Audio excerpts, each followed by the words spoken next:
Good morning students. कल की class में हमने जनपद, महाजनपद और कर के बारे में जाना था। आज की क्लास में हम उसके आगे के टॉपिक को समझेंगे।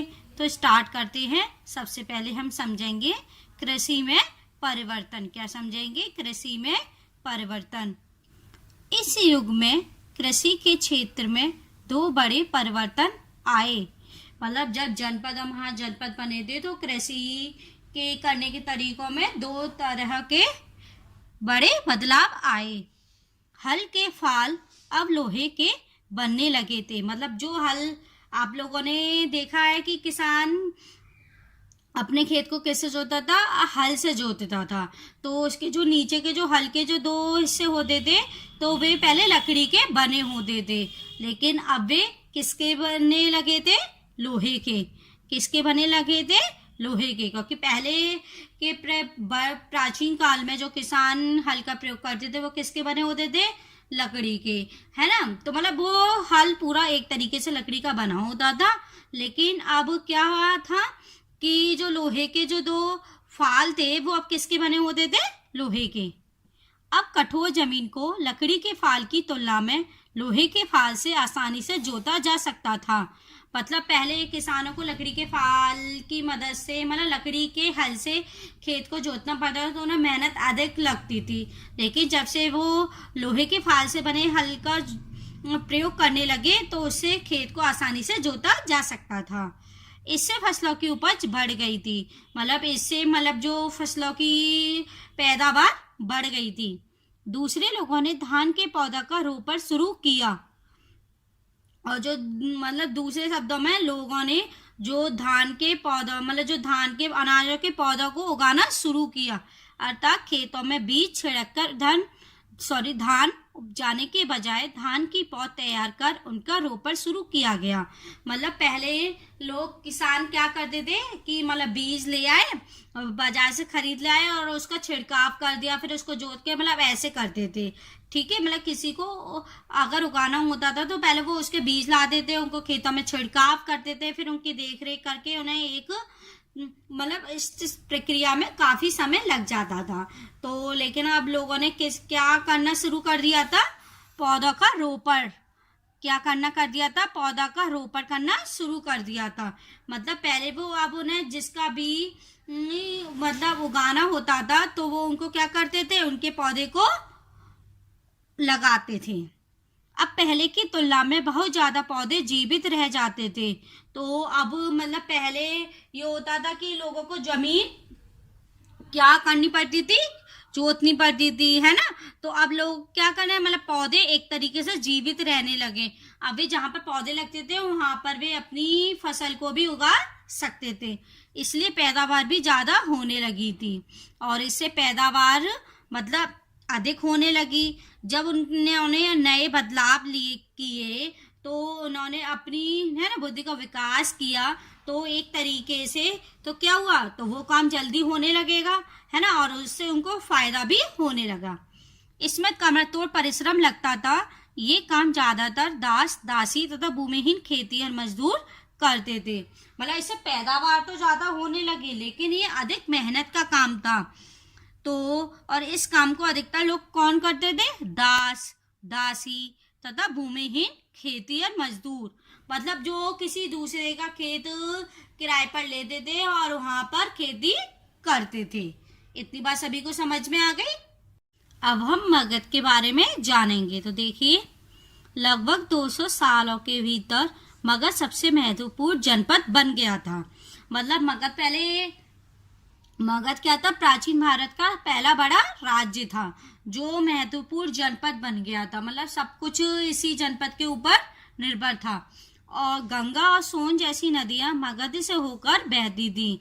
और जो नदियां हैं जैसे कि गंगा, है ना, और सोन जो नदियां थी वो किस राज्य से होकर गुजरती थी? मगध से होकर। ये यातायात, जल वितरण और जमीन को उपजाऊ बनाने के लिए बहुत महत्वपूर्ण थी। और ये जो नदियां हैं, जो गंगा और सोन नदियां, तो वे जब मगध से होकर गुजरती थी, वहाँ के जो आसपास के खेत थे मगध राज्य में, तो वे क्या थी? उनके लिए महत्वपूर्ण थी क्योंकि उन लोगों को पानी की जरूरत पड़ती थी, है ना, और जल वितरण, जमीन को उपजाऊ बनाने के लिए भी यातायात, मतलब नाव से वो एक जगह से दूसरी जगह जा सकते थे। इन जंगलों में रहने वाले हाथियों को पकड़कर उन्हें प्रशिक्षित कर सेना के काम में लगाया जाता था। और मगध का एक हिस्सा जंगलों से भी था, तो जंगलों में जो हाथी रहते थे उनको पहले पकड़ा जाता था और उन्हें प्रशिक्षित किया जाता था, मतलब अपने सुविधा के अनुसार कि हम उनसे क्या काम करवा सकते हैं, और फिर उन्हें सेना के काम में लगाया जाता था। यही नहीं, जंगलों से घर, गाड़ियां तथा रथ बनाने के लिए लकड़ी भी मिलती थी। मतलब ये जंगलों से और पहले के लोग कैसे घर में रहते थे, लकड़ियों के घर में रहते थे, तो वे जंगलों से लकड़ियां लेकर आते थे और उससे अपने घर बनाते थे। गाड़ियां भी लकड़ी की बनती थी, जो पहिए वगैरह, बैलगाड़ी वगैरह ना, वो भी किसकी बनी हुई होती थी, लकड़ी की। और रथ भी उनका किससे बना होता था, लकड़ी का। तो इस तरीके से मतलब वो जंगलों से भी अब बहुत सारे मतलब लकड़ियों को इकट्ठा करते थे और उनका उपयोग करते थे। इसके अलावा इस क्षेत्र में लौह अयस्क की खदानें हैं। मगध में क्या थी, लौह मतलब लोहे की खानें थी। मजबूत औजार और हथियार बनाने के लिए ये बहुत उपयोगी थे। जब उन्हें किसी राज्य से युद्ध करना पड़ता था तो उन्हें उनके लिए औजारों की जरूरत पड़ती थी, और औजारों की जरूरत के लिए उन्हें किसकी जरूरत पड़ेगी, लोहे की, क्योंकि औजार तो लोहे की बनते थे। तो और उनके पास ये सब खदानें वगैरह थी लोहे की, तो उन्हें उनकी इस जरूरत को भी पूरा करते थे। मगध में दो बहुत ही शक्तिशाली शासक बिंबिसार तथा अजातशत्रु हुए। मगध में सबसे ज्यादा मतलब जो शक्तिशाली राजा थे वे कौन थे, बिंबिसार और अजातशत्रु। अन्य जनपदों को जीतने के लिए हर संभव साधन अपनाते थे। मतलब इनके जो आस पास के जो जनपद थे वे वो ना, ये दोनों हमेशा चाहते थे कि इनके पास रहे। महापद्मनंद एक और महत्वपूर्ण शासक थे। मतलब सबसे ज्यादा शक्तिशाली जब हुए थे, मतलब सबका एक समय आता है, तो सबसे पहले बिंबिसार, फिर उसके बाद अजातशत्रु, फिर कौन थे, महापद्मनंद। उन्होंने अपने नियंत्रण का क्षेत्र इस उपमहाद्वीप के उत्तरी पश्चिमी भाग तक फैला लिया था। मतलब और इन लोगों ने क्या किया था, मतलब जो मगध है जिस उपमहाद्वीप में था उसके उत्तर पश्चिमी भाग तक उन्होंने अपने शासन को फैला लिया था। बिहार में राजगृह, आधुनिक राजगीर, मतलब इनकी जो राजधानी थी, मतलब मैंने बताया था कि महाजनपद की क्या थी, राजधानियां होती थी, है ना। तो बिहार में राजगृह, तो मगध कहाँ था, बिहार में, है ना। तो जो मगध की जो राजधानी थी वो क्या थी, राजगृह, है ना। तो जो अभी वर्तमान में कहाँ है, राजगीर के नाम से जानी जाती है। कई सालों तक मगध की राजधानी बनी रही थी। मतलब ठीक है, बहुत सालों तक ये मगध की राजधानी बनी रही, लेकिन बाद में इस राजधानी को की जगह पर दूसरी राजधानी बनाई गई थी। बाद में पाटलिपुत्र, आज का पटना, को राजधानी बनाया गया। मतलब फिर उनकी जो फिर द्वारा से उन्होंने जो राजधानी बनाई थी वो कौन सी थी, पाटलिपुत्र। कौन सी थी, पाटलिपुत्र। और जैसे वर्तमान में हम किस नाम से जानते हैं, पटना के नाम से, ठीक है, को राजधानी बनाया गया। इतनी बात सभी को समझ में आई। 2300 साल से भी पहले की बात है। मैसिडोनिया का राजा सिकंदर विश्व विजय करना चाहता था। मतलब जो मैसिडोनिया का जो राजा था सिकंदर, वो पूरे विश्व को जीतना चाहता था। पूरी तरह सफल न होने पर भी वह मिस्र और पश्चिमी एशिया के कुछ राज्यों को जीतता हुआ भारतीय उपमहाद्वीप में व्यास नदी के किनारे तक पहुंच गया था। मतलब उसने कुछ राज्यों को, कुछ जगहों को जीत नहीं पाया था, उसके बाद भी वह मिस्र और पश्चिमी एशिया के जो क्षेत्र थे उनको उसने जीत लिया, और वहां से जीतते हुए भारतीय उपमहाद्वीप में उसने प्रवेश किया। और कहाँ पर प्रवेश किया था उसने, व्यास नदी के किनारे तक। जब उसने मगध की ओर कूच करना चाहा, मतलब जब उसने मगध राज्य की ओर बढ़ना चाहा, तो उसके जो सिपाही थे उन लोगों ने उससे कहा था कि वे इस राज्य में उसके साथ आगे नहीं जाएंगे, क्योंकि उन्हें इसके बारे में ये पता था, क्योंकि मगध भारत पहला बड़ा राज्य था और इसकी जो प्रसिद्धि थी वो हर जगह फैली हुई थी कि इस राज्य में ना उसके जो राजा थे मगध के, उसके पास सब कुछ था। पहले तो राजा ही शक्तिशाली थे, उसके बाद भी इन लोगों के पास पैदल, है ना, रथ और हाथियों की बहुत बड़ी सेना थी, जिसका मुकाबला ये लोग नहीं कर सकते थे, क्योंकि इनके पास सेना भी बहुत कम थी और जो संसाधन प्रयोग करते थे युद्ध में, वो भी संसाधन इनके पास बहुत कम थे। वे इस बात से भयभीत थे कि भारत के शासकों के पास पैदल, रथ और हाथियों की बहुत बड़ी सेना थी। मतलब जब मगध इतना प्रसिद्ध था तो उसकी प्रसिद्धि के बारे में सब कुछ लोगों को पता होगा, तो उन्होंने पहले से जान लिया था, तो उन्होंने सिकंदर को मना कर दिया कि वो उस राज्य में उसके साथ आगे नहीं जाएंगे। इतनी बात सभी को समझ में आई। वज्जी, क्या पढ़ेंगे इसे? वज्जी। जैसा कि तुमने ऊपर पढ़ा, मगध एक शक्तिशाली राज्य बन गया था, क्योंकि मगध के पास सब कुछ संसाधन उपलब्ध थे, है ना, तो वो कैसा राज्य बन गया था? शक्तिशाली राज्य बन गया था। उसके नजदीक ही वज्जी राज्य था। उसके पास ही कौन सा राज्य था? वज्जी, जिसकी राजधानी वैशाली, जिसकी राजधानी क्या थी? वैशाली, जो अभी वर्तमान में कहाँ है? बिहार में। यहाँ एक अलग किस्म की शासन व्यवस्था थी, जिसे गढ़ या संघ कहते थे। मतलब यहाँ पे जो शासन व्यवस्था थी उसे हम क्या कहते थे? गढ़ या संघ कहते थे। तो सबसे पहले हम गढ़ का अर्थ जानेंगे कि गढ़ क्या होते थे और संघ क्या होते थे। गढ़ का अर्थ होता था कि सदस्यों वाले समूह, मतलब जिसमें एक समूह में 3 या 4 उससे ज्यादा के सदस्य होते थे। और संघ का अर्थ होता था कि संगठन, मतलब एक तरीके से पूरी सभा, जिसमें कि अगर कोई भी प्रश्न पूछा जाता था तो सभी लोगों को उसके बारे में बोलने का अधिकार था, मतदान करने का अधिकार था। इतनी बात सभी को समझ में आई। अब हम इसमें आगे देखेंगे। गढ़ या संघ में कई शासक होते थे। ठीक है, जब वहां की शासन व्यवस्था ही अलग थी, मतलब अलग अलग तरह के गढ़ बना दिए गए थे और हर गढ़ अपने आप में एक विशेषता रखता था। कभी कभी लोग एक साथ शासन करते थे, मतलब कभी कभी लोग, जैसे कि अगर हमारे उस राज्य पर किसी ने हमला किया तो वे सभी गढ़ एक साथ हो जाते थे, जिसमें से प्रत्येक व्यक्ति राजा कहलाता था। मतलब क्योंकि सभी व्यक्ति को बोलने का अधिकार था, सबकी अपनी स्वतंत्र जिंदगी थी ना, मतलब, और वे मतलब भला नॉर्मली प्रजा का ही करते थे, तो इसीलिए उसमें हर व्यक्ति क्या था? राजा था। ये सभी राजा विभिन्न अनुष्ठानों को एक साथ संपन्न करते थे। मतलब ये अगर उन्हें एक साथ होना, ये कोई भी अनुष्ठान किया जाता था, कोई भी यज्ञ हवन किया जाता था, तो वे सभी मिलकर ही करते थे। ये नहीं है कि अगर एक गढ़ ने करवाया तो दूसरा गढ़ उसमें नहीं आएगा, उसमें उस गढ़ को आना पड़ता था। सभाओं में बैठकर ये बातचीत, बहस और वाद विवाद के जरिए तय करते थे कि क्या करना है और किस तरह करना है।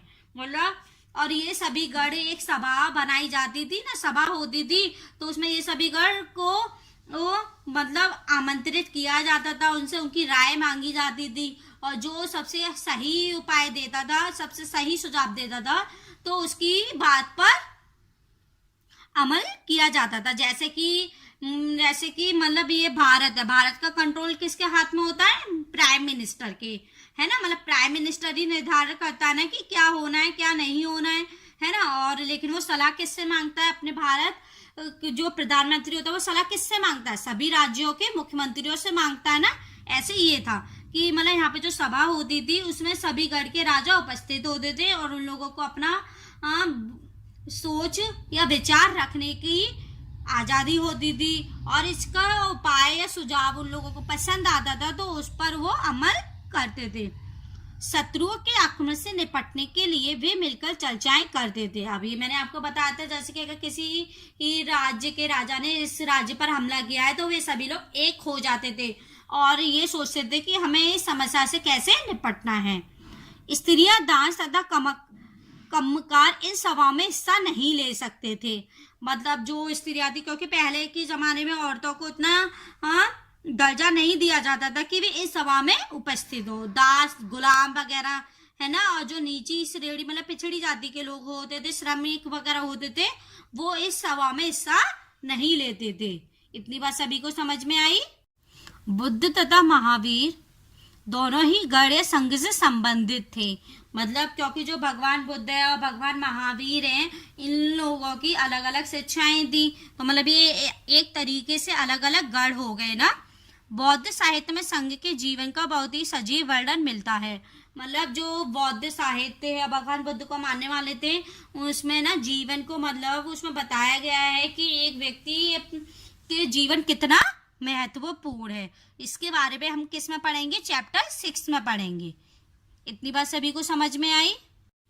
वज्जी संघ का यह वर्णन दीर्घ निकाय से लिया गया है। मतलब जो वज्जी के बारे में, वज्जी संघ के बारे में हम ये पढ़ रहे हैं, वो कहाँ से लिया गया है? दीर्घ निकाय से लिया गया है। दीर्घ निकाय एक प्रसिद्ध बौद्ध ग्रंथ है। मतलब दीर्घ निकाय किसका ग्रंथ है? एक बौद्ध ग्रंथ है जिसमें बुद्ध के कई व्याख्यान दिए गए हैं, जिसमें भगवान बुद्ध के मतलब बहुत सारे जो उन्होंने उपदेश दिए थे उसके बारे में बताया गया है। इन्हें करीब 2300 साल पहले लिखा गया था। और इन्हें कब लिखा गया था? 2300 साल पहले लिखा गया था। अजातशत्रु और वज्जी संघ। इसमें हम अजातशत्रु और वज्जी संघ के बारे में जानेंगे कि वे क्या थे। अजातशत्रु वज्जी संघ पर आक्रमण करना चाहते थे, क्योंकि अजातशत्रु है ना, मगध का एक शक्तिशाली राजा था जो वज्जी पर अपना राज्य करना चाहता था। तो उन्होंने अपने मंत्री वत्सकार को बुद्ध के पास सलाह के लिए भेजा। मतलब जो अजातशत्रु थे, उन्होंने उनका जो मंत्री था उनको किसके पास भेजा था? बुद्ध के पास भेजा था कि उसे क्या करना चाहिए। बुद्ध ने उससे पूछा कि क्या वज्जी सभाएं नियमित रूप से होती हैं? उन्होंने बोला था कि जो वज्जी राज में जो भी गढ़ हैं, है ना, ये जो भी संगठन है, इनकी जो सभाएं होती हैं वो नियमित मतलब रोज होती हैं तथा उनमें सभी सदस्य उपस्थित होते हैं। और उसे ये भी पूछा था मंत्री से कि ये जो सभाएं होती हैं उसमें जो सभी लोग होते हैं, सभी जो राजा वगैरह होते हैं, उनकी जो प्रजा वगैरह होती है, वो सभी उपस्थित होती है। जब उन्हें पता चला कि ऐसा होता है, जब उन्होंने ये पता किया था कि ऐसा होता है, मतलब ये बात सत्य है, उन्होंने कहा कि वज्रवासी तब तक उन्नति करते रहेंगे जब तक, उन्होंने बोला कि तुम वज्र को जब तक नहीं जी सकते कि तब तक, कब तक नहीं जी सकते थे वे पूरा नियमित सभाएं करते रहेंगे। मतलब वो रोज रोज अपनी प्रजा के बारे में, है ना, और उसका मतलब दौरा करेंगे कि क्या चीज की उन्हें जरूरत है, किसकी जरूरत है ना, और जो अपने राज्य को कैसे और मजबूत बना सकते हैं। आपस में मिलजुल कर काम करते रहेंगे। यदि सभी गण एक साथ काम करेंगे तो उनको कोई भी हरा नहीं सकता। पारंपरिक नियमों का पालन करते रहेंगे, है ना, और वो जो उनकी जो रीति रिवाज है उनका भी पालन करेंगे। बड़ों का सम्मान, समर्थन और उनकी बातों पर ध्यान देते रहेंगे। तो मतलब हो ही नहीं सकता कि कोई भी राजा उनके ऊपर आक्रमण कर दे और वो उस राज्य को हथिया ले, ऐसा पॉसिबल नहीं था। वज्जी महिलाओं के साथ जोर जबरदस्ती नहीं करेंगे और उन्हें बंधक नहीं बनाएंगे। मतलब बुद्ध ने उनके मंत्री को बताया था कि जब तक जो गढ़ या संघ के जो राजा वगैरह है वो किसी भी महिला के साथ दुर्व्यवहार नहीं करेंगे और ना ही उनको बंधक बनाएंगे। बेशक उन महिलाओं को सभा में उपस्थित होने का या सभा में अपना योगदान देने का कोई अधिकार नहीं था, लेकिन वे फिर भी उनके साथ गलत व्यवहार नहीं करेंगे और जब तक उन्हें बंधक नहीं बनाएंगे तब तक आप उनको हरा नहीं सकते हो। शहरों तथा गाँव में चैत्यों का रख रखाव करेंगे। मतलब जैसे कि जब वे अपनी प्रजा का ही ध्यान रखेंगे तो ऐसा हो ही नहीं सकता कि आप उनको हरा सको। विभिन्न मतावलंबी संतों का सम्मान करेंगे और उनके आने जाने पर कोई रोक नहीं लगाएंगे। मतलब जब तक वे वजीर साम्राज्य के जितने भी गढ़ थे, जितने भी लोग थे, वे जब तक संतों का सम्मान करेंगे, है ना, और कोई भी संत उनके राज्य में आ सकता था, जा सकता था, जब तक वे ये सब काम करेंगे तो कोई भी चाहे उनका कुछ नहीं बिगाड़ सकता था। इतनी बात सभी को समझ में आई? कई शक्तिशाली राजा इन संघों को जीतना चाहते थे। मैंने आपको बताया जैसे कि मगध हुए और, है ना, और राजा भी इस वज्र राज्य को जीतना चाहते थे, संघ को जीतना चाहते थे, इसके बावजूद उनका राज्य अब से लगभग 1500 साल पहले तक चलता रहा था। मतलब आज के वर्तमान साल से 1500 साल पहले भी उनका वजीर संघ चलता रहा था, क्योंकि उन्होंने जो संस्कृतियां, जो नियम बनाए थे, वो उनका नियमों का पूर्ण पालन करते थे। और जब वे लोग साथ मिलकर रहते थे तो हो ही नहीं सकता कि कोई भी उन पर आक्रमण करे और वे उसको हार जाएं। उसके बाद गुप्त शासकों ने गढ़ और संघ पर विजय प्राप्त कर उन्हें अपने राज्य में शामिल कर लिया। मतलब गुप्त शासक ऐसे शासक जिसके बारे में पता नहीं था कि ये गढ़ या संघ पर किसने हमला किया और कैसे उन संघों को या उन गढ़ों को अपने राज्य में मिला लिया। और कुछ शासक ऐसे थे जिन्होंने उस पर चुपके से हमला कर दिया और उस पर विजय प्राप्त कर ली। उन्हें इसके बारे में तुम अध्याय 10 में पढ़ोगे। और इसके बारे में हम किस चैप्टर में पढ़ेंगे? चैप्टर 10 में पढ़ेंगे। तो बच्चों, आज की क्लास के लिए सिर्फ इतना। आज की क्लास में आपने मगध, वज्जी संघ, है ना, और कृषि में परिवर्तन के बारे में जाना था। कल की क्लास में हम इससे रिलेटेड एक्सरसाइज को और जो भी इसमें रह गया है उसको पढ़ेंगे। कल हम फिर से मिलेंगे। बाय।